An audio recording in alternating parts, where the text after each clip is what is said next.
Не го коментирам колегата. Партијата е таа која за него треба да понесе одговорност. Ваква е реакцијата на лидерот на Демократската партија на Србите Иван Стоилковиќ. Откако пратеникот Ивица Ѓоргиевски на Facebook страницата за подршка на веронауката постави текст и музика од песната Е мој народе на Марко Перковиќ Томсон и ги нарече изроди оние кои се против црквата, верата и веронауката. Контроверзниот хрватски пејач Томсон, обвинуван за фашизам, национализам и пропагатор на усташките вредности, е фигура која кај припадниците на српскиот народ буди негативни емоции, зашто во некои од неговите песни се пее токму за смрт на србинот.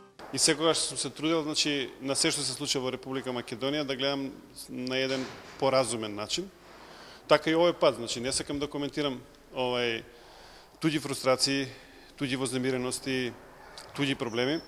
Стоилковиќ вели дека за ваквите непромислени потези, па макар биле и на Facebook, не е ниту време, ниту место, ако се земе во предвид дека Република Македонија и Република Србија во овој момент работат на стабилизација на односите, па ваквите грешки, колку и да се наивни, допринесуваат да се креира лажна слика дека на србите овде не им е добро. Ова не е ништо ново на политичка сцена во Македонија. Србите да бидат третирани на непријатен начин. Ние ова сме го доживували од порано. Ова не е ништо ново.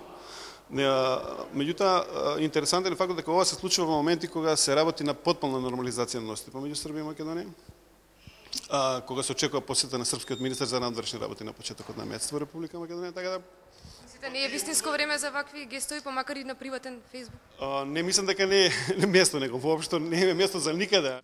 Пратеникот Ѓоргиевски за Студио 2 изјави дека тој е патриот, а никако профашист. Веста за скандалот со Фејсбукот на пратеникот денеска ја пренесоа и дел од хрватските медиуми. Таму Томсон редовно предизвикува возбудувања, а неговите концерти, каде публиката поздравува со стариот усташки поздрав за дом спремни, се забранети во некои хрватски градови и дел од европските метрополи.